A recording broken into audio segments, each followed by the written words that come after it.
There's something mysterious behind male love, a hidden dimension that even the most attentive women overlook. Many relationships begin with promises, intense exchanges, and moments of passion, yet few ask what truly awakens genuine love in a man. It's not about beauty, intelligence, or seduction. It's something deeper, silent, and invisible, an almost imperceptible emotional detail, yet decisive. In this video, we'll delve into the unconscious layers that shape a man's feelings. We'll reveal a truth that has gone unnoticed for generations, yet is recorded in the collective unconscious. Understanding this secret can forever transform the way you perceive emotional bonds. Prepare to see the invisible and be amazed. If this truth resonates with you, leave a comment. I am ready to see beyond appearances. In Carl Jung's analytical psychology, love is not merely a feeling, but a profound mirror of the soul. When a man falls in love, he's not simply projecting conscious desires onto a woman. He is often recognizing within her a deeply rooted internal image, the anima, the feminine archetype that dwells in his unconscious. The hidden reason a man connects emotionally with a woman may have nothing to do with what she does, says, or appears to be, but rather with how she awakens that symbolic figure within him. Jung stated that within each of us we carry unconscious images of the feminine and the masculine. In a man, this feminine image, the anima, is formed by experiences with maternal figures, cultural impressions, and accumulated symbolic elements throughout life. When he encounters a woman who embodies aspects of this anima, even unconsciously, a deep, almost inevitable attraction occurs. This bond isn't rational. It doesn't depend on logical compatibility, but on an inner recognition. The woman, in turn, often doesn't notice what sparked such an intense connection, because this process happens on a hidden psychic level, hence the never notice. Moreover, encountering the anima propels the man along the path of individuation, the Jungian process of integrating the totality of the psyche. Love then becomes a portal to self-knowledge, a movement toward wholeness. What seems like chemistry or magic may in fact be a soul's calling, reflected in the other. And that is precisely where the secret that so many women miss resides. From the very first moments of life, the male unconscious begins to form an archetypal image of the feminine. This image, which Jung called the anima, isn't built consciously, but is nourished by affective experiences, symbolic perceptions, and relationships with significant female figures, above all, the mother. The anima isn't a literal representation of any real woman, but a symbolic condensation of everything the man perceives as feminine within his psyche. It is, in essence, the personification of his soul, his emotional, intuitive, and relational side. In the early stages of psychic development, this image is heavily influenced by the mother's relationship. If the mother is nurturing, present, and emotionally connected, the anima tends to form in a more integrated and healthy way. However, if there is absence, coldness, or excessive idealization, this image can become distorted, idealized, fragmented, or hostile. Over time, other female figures continue to shape this construction: sisters, teachers, adolescent crushes, cultural characters, and even mythological archetypes. What few men realize is that this anima becomes the internal mold for their future romantic relationships. In other words, he doesn't fall in love with a real woman, but with the one who, in his unconscious, approximates the image of the anima. Love, at this stage, is a form of internal reunion, as if he had finally found outside what was already living inside. That's why many men describe love as recognition, destiny, or something inexplicable. However, this process carries profound risks.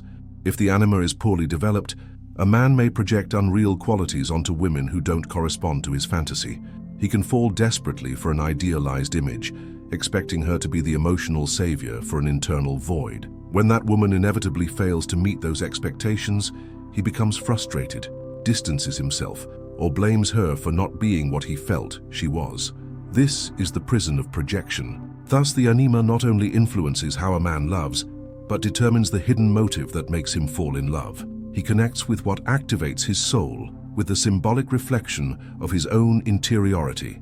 That is why love, for many men, seems to arise in a mysterious way without logical or coherent explanation. It's not about the woman's gestures or words, it's about the emotional impact she provokes by touching, albeit unconsciously, that ancestral image. When a man begins to know himself, to work on his interior world, and to recognize the symbolic aspects of his emotions, he can start to distinguish between projection and reality. He understands that the feminine image that so attracts him reveals more about himself than about the woman who embodies it. And at that point, love begins to become more conscious, deeper, and truer. Acknowledging the anima doesn't eliminate passion, but deepens it. It makes the man more able to see the woman as she truly is, not merely as a reflection of his internal fantasies. He then loves with his whole soul, not merely with the shadow he projected. When a man falls in love, he often believes he is seeing the woman as she really is. However, according to Carl Jung, what happens most of the time is a projection phenomenon. This means he is unconsciously transferring internal psychic aspects onto her. Instead of loving the concrete, real woman before him, he loves the image his psyche has created, a figure shaped by longings, memories, fantasies, and unconscious contents not yet integrated. This process is almost inevitable in the early phases of romantic love. The woman becomes a blank canvas on which the man paints his idealized anima, the goddess, the savior, the muse. He sees in her the promise of wholeness, the antidote to his anguish and loneliness. This illusion can be so powerful that he overlooks objective signs in reality. He ignores incompatibilities, excuses behaviors, and justifies inconsistencies, not because he is blinded by passion, but because he is hypnotized by what he himself projected. The problem is that projections can't last forever.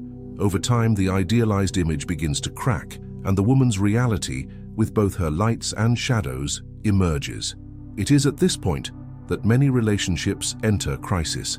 The man feels that something has changed, that the woman is no longer the same, when in truth she simply stopped representing that unconscious image.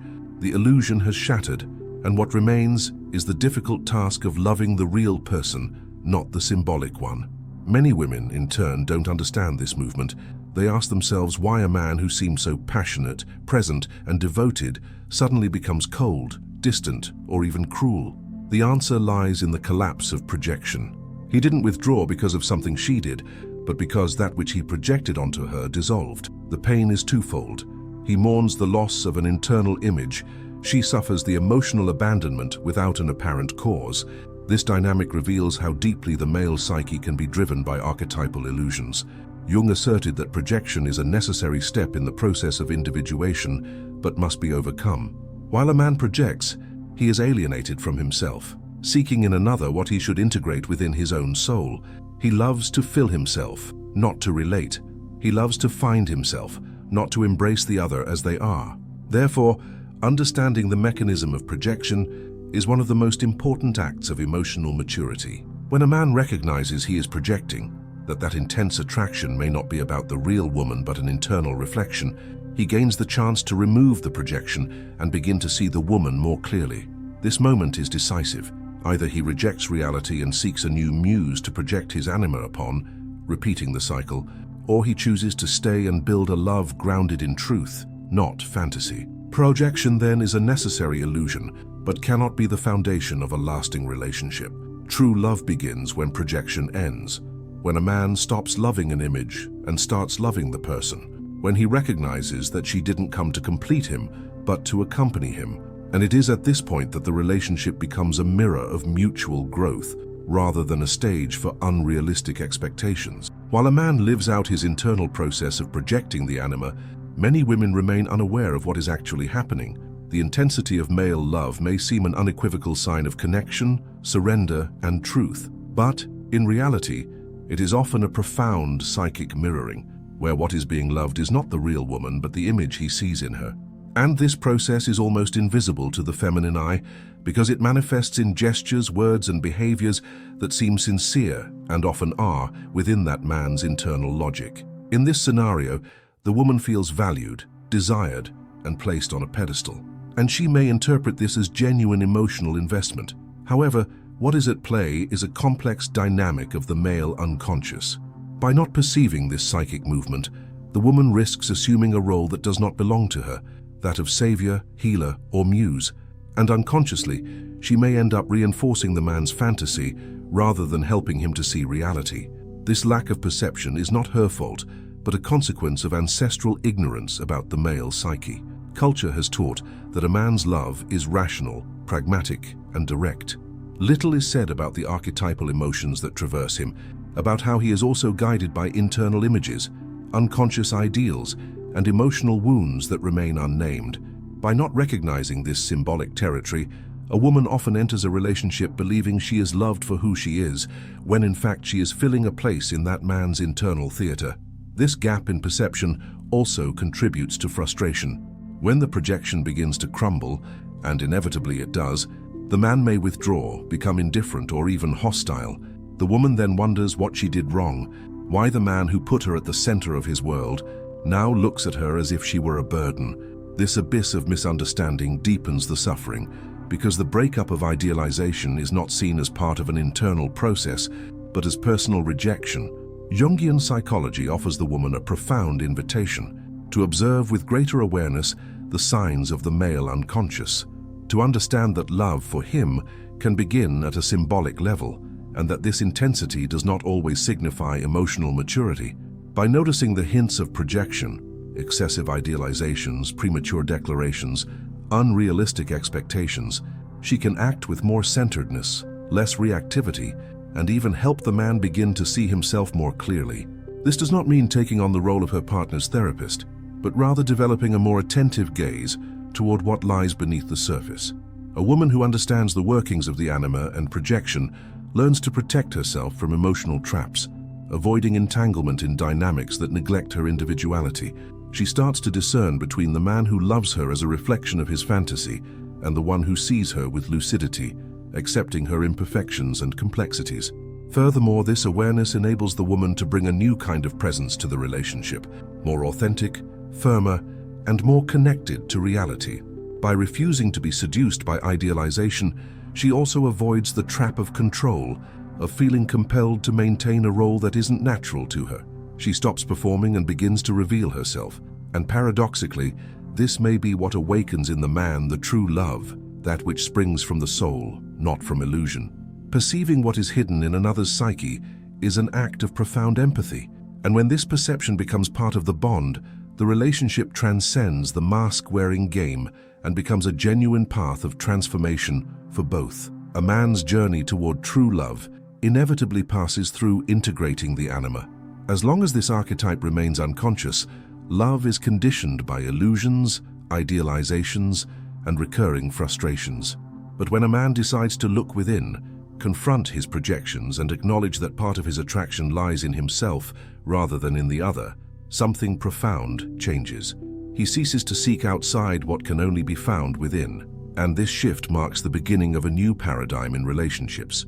Integrating the anima means embracing the feminine aspects of one's own soul: sensitivity, empathy, inner listening, receptivity, and connection with intuition. It's not about becoming more feminine in a cultural or behavioral sense, but about accessing a forgotten psychic dimension, one that allows full feeling, welcoming vulnerability, and making space for the other without needing to project salvation onto them.